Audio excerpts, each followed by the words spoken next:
नंगौ जों सिगाङावनो खौरांगिरि नोंथांमोनखौहाय जों चिरां डिस्ट्रिक्ट एग्रिकालचार ट्रेडिं एंड आलाइड क'पारेटिभ ससाइटिनिफ्राय नोंथांमोनखौ गोजोननाय हामलायग्रोबाय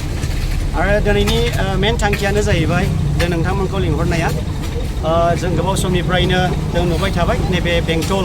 PWD र'डआ पाब्लिकफोरनि थाखाय हान्थामेला खालामनायाव बिजनेस खालामनायाव बिराद खस्थ' मोनबाय थाबाय आरो स्पेशली बे कलेजाव फैनाय माखासे छात्रफ्रा थांलाय फैलायाव बिराद खस्थ' मोनदों नैबे अखानि दैजों आरो नोंथांमोनाबो नुनो मोनबाय दै बिराद जमा जानानै थागासिनो दङ दा बेखौहाय जों क'पारेटिभ ससाइटिनिफ्राय जों मोनसे सिद्धान्तखौ लादों जों ससाइटि जानायलाय जों पाब्लिकफोरनि थाखाय हान्थिमेलानि थाखाय जों मा बेबस्था लानो हायो जों आबादारि जों गासिनबो आबादारिजों लोगोसे नैबे हान्थिमेलाखौ ससाइटिनि थाखाय एसे खामानिखौ मावनो होननानै जों दिनैहाय नैबे समखौ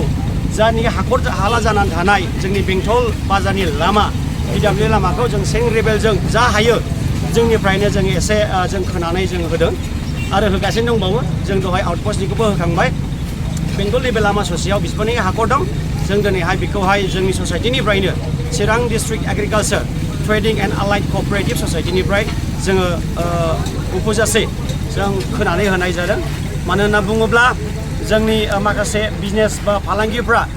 रायलायबाय थादोंमोन जोंना माखासे गय बिजनेस खालामनायफ्रा बियो मोनायाव फैनांगौ जानानै फैयो बिराद खस्थ' मोनो गारिफ्रा मालाबा ब्रेकडाउन जायो जोंना बे ब्रेकडाउन जानायनि थाखाय लामा गाज्रिनि थाखायहाय जोंना मा जायो जोंना लस जायो दा बेनिखायनो जों ससाइटिनिफ्राय बेखौनो सानदों दि जा हायो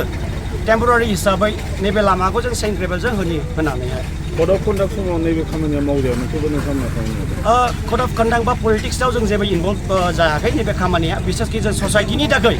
खामानि मावनायखौ जों थाथ'नो हाया कड अफ कन्डाक्ट जादों होननानैहाय जों बेफोरबायदि जों पलिटिकेल जों लोब्बा गैया दा बेनिखायनो जों सानदों मा ससाइटिनि पाब्लिकनि थाखाय हान्थिमेला खालामनो थाखाय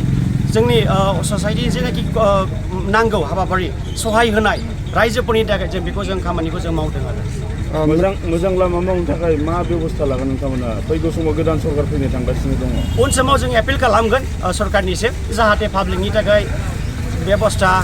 लामा हान्थामेला खालामनायखौ स्टुडेन्टफोरनि थाखाय बिजनेस फालांगिफोरनि थाखायहाय जाहाथे लामा सामाफोरखौ मोजां खालामनानै होयो बेखौ जों एपिल खालामो